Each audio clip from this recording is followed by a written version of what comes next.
people, hope you're well. आज हम लोग बहुत ही इंटरेस्टिंग चीज बनाने वाले हैं. It's of course summers, so it's the season of mangoes. So we're going to make a mango banana ice cream, which is going to be absolutely delicious and very very healthy. And बहुत ज़्यादा ही simple recipe है. It just uses 3 ingredients and it's all available at your home.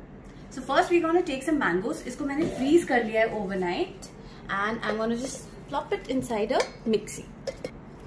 I have taken approximately 3 whole mangoes जिसको मैंने chop कर लिया है. I have my frozen bananas. I'm going to give it a very nice creamy texture.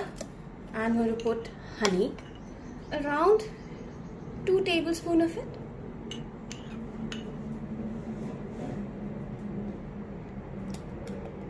And then I'm going to let the mixie do its magic.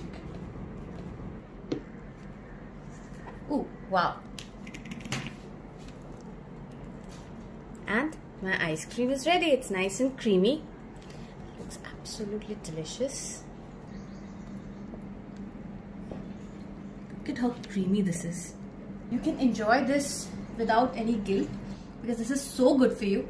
Mango is so high in vitamin C, banana is so high in potassium, in vitamin C, etc. So it's really really good for you. I'm going to take this ice cream and possibly eat it right now, or you can actually take it, freeze it for another couple of hours so it's nice and firm, and then you can do scoops of it. I hope you have a great time eating this, and don't forget to make it and tag me in the pictures and the videos that you do. Bye.